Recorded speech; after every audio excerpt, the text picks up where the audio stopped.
Canada and Japan signed a military cooperation agreement ahead of Sunday's G7 foreign ministers meeting where the North Korean nuclear crisis will be front and center. Foreign Affairs Minister Chrystia Freeland and her Japanese counterpart Taro Kono signed an efficiency agreement Saturday night that will allow each other's militaries to share equipment during joint exercises in Canada, Japan and elsewhere. Read more. Mike Pompeo visit to Toronto G7 foreign ministers meeting in jeopardy. Freeland and Kono met last month in Tokyo, where they affirmed their commitment to keep economic and diplomatic pressure on North Korea to end its nuclear program when they meet their G7 counterparts today in Toronto. The gathering is part of the regularly scheduled run-up ministerial meetings ahead of the G7 leaders' June summit in Charlevoix, PA, but its timing is giving foreign ministers a chance to discuss key developments in the North Korea nuclear standoff. Watch, plastic straw ban?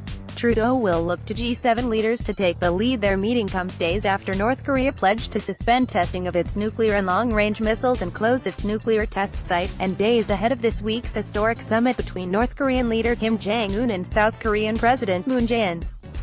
President Donald Trump, who is also working on his own landmark meeting with the North Korean leader in the coming weeks, initially tweeted that Kim's latest announcements are a sign of progress, though he tempered that assessment with a new tweet Sunday saying there is still a long way to go.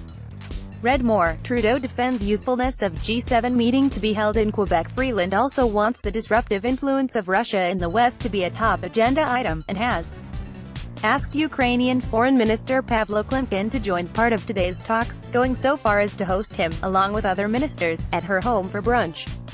Freeland views the clash of the forces of democracy and authoritarianism as a defining feature of our time, and she has singled out Russian President Vladimir Putin as a major disruptor.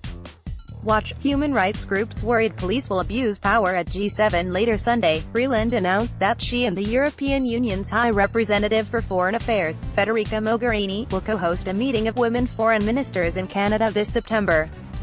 Freeland will be joined tomorrow by Public Safety Minister Ralph Goodale, who will lead his G7 ministerial counterparts in talks on terrorism and cybersecurity. Copyright 2018 The Canadian